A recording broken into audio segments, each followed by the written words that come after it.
Assalamualaikum warahmatullahi wabarakatuh. Perkenalkan, saya Nira Rahmawati dari kelas A2 Malam dengan nomor induk mahasiswa 2190302168. Di sini saya akan menambah kompetensi lagi, yaitu mengenai analisa industri dan kompetitor. Apa saja kah? Yaitu yang pertama, menganalisa industri, yaitu terdapat kecenderungan atau tren industri diidentifikasi berdasarkan tren dan status. Dan yang kedua, 5 model kekuatan kompetitif diidentifikasi berdasarkan ancaman. Lalu yang ketiga yaitu jenis-jenis industri dan peluang yang mereka tawarkan diidentifikasi berdasarkan kondisi industri.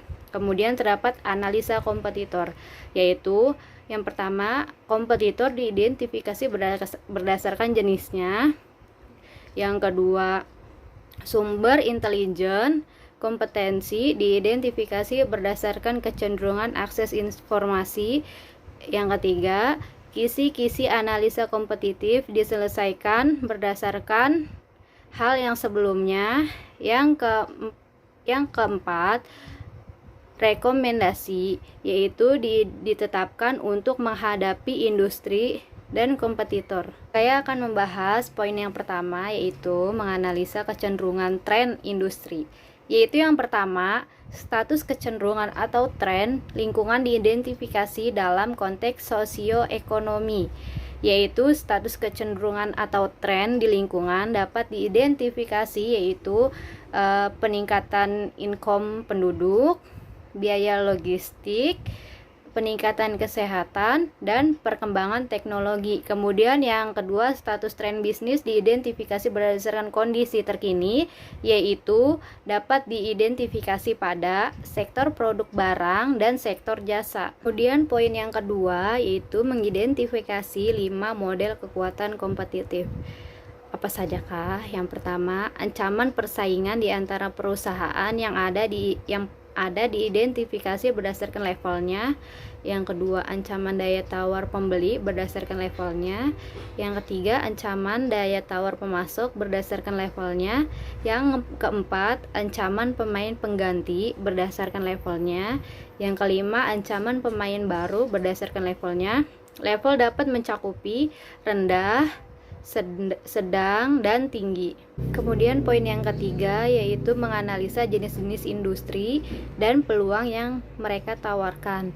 Yaitu yang pertama, industri yang sedang berkembang diidentifikasi berdasarkan tingkat ancamannya, yaitu mencakupi perubahan, permintaan atau teknologi, prosedur operasi standar baru belum dikembangkan. Kemudian yang kedua, industri terfragmentasi diidentifikasi berdasarkan tingkat ancamannya, yaitu sejumlah besar perusahaan dengan ukuran kurang lebih.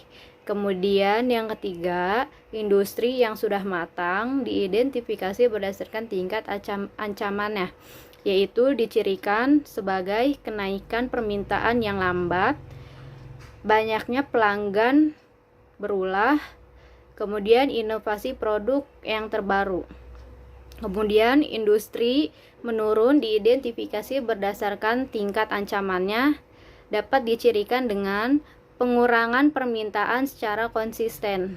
Kemudian yang terakhir, industri global diidentifikasi berdasarkan tingkat ancamannya, dapat dicirikan kumpulan bakat global, tim lintas batas, dan saluran komunikasi global. Kemudian poin yang keempat yaitu menganalisa kompetitor berdasarkan jenis dan ancamannya, yaitu kompetitor langsung diidentifikasi berdasarkan level ancaman, mencakupi usaha sejenis dan usaha pengganti. Yang kedua, kompetitor tidak langsung diidentifikasi berdasarkan level ancaman, dapat mencakupi pemain substitusi, pemasok, dan pengguna jasa tidak langsung. Dan yang ketiga, kompetitor mendatang diidentifikasi berdasarkan level ancaman, yang dapat mencakupi pemain datang baru, hasil pelatihan bisnis, dan pemain yang belum muncul. Kemudian poin yang kelima yaitu mengidentifikasi sumber intelijen kompetitif berdasarkan kegiatan peluang akses informasi, yaitu yang pertama, konferensi dan pemeran dagang. yaitu dapat mencakupi seminar, workshop, FGD, pelatihan, dan pemeran. Kemudian yang kedua, produk dari kompetitor dibeli, yaitu produk kompetitor dapat mencakupi yaitu produk utama atau premium, produk secondary, dan terakhir produk tertiary. Kemudian web kompetitor dapat mencakupi yaitu website, FB, dan Instagram. Kemudian alarm informasi dari daring dapat mencakupi update dari Google atau Yahoo, artikel baru, dan blog. Kemudian info buku atau majalah dan situs web dapat mencakupi artikel atau fitur yang baru, informasi tentang persaingan, produk, dan strategi. Kemudian yang terakhir pelanggan dapat mencakupi pemakai produk langsung, industri lanjutan, pemasar, dan distributor.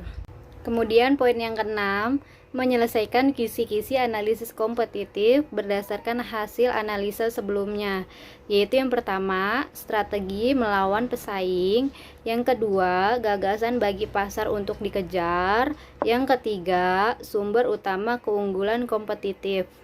Kemudian poin yang terakhir yaitu poin yang ketujuh, menetapkan rekomendasi untuk menghadapi lingkungan industri dan kompetitor. Yang pertama yaitu merekomendasi diidentifikasi berdasarkan hasil alternatif rekomendasi setiap komponen, yaitu dapat mencakupi kecenderungan tren, 5 model kekuatan, jenis-jenis industri, kompetitor berdasarkan ancaman, sumber intelijen kompetitif berdasarkan kegiatan pelaku informasi, dan yang terakhir analisa kompetitif. Kemudian yang kedua, validasi rekomendasi dilakukan berdasarkan prinsip analisa industri dan kompetitor, yaitu dapat mencakupi dengan konfirmasi dengan orang, FGD, dan diskusi dengan pemangku kepentingan. Sekian dari saya. Wassalamualaikum warahmatullahi wabarakatuh.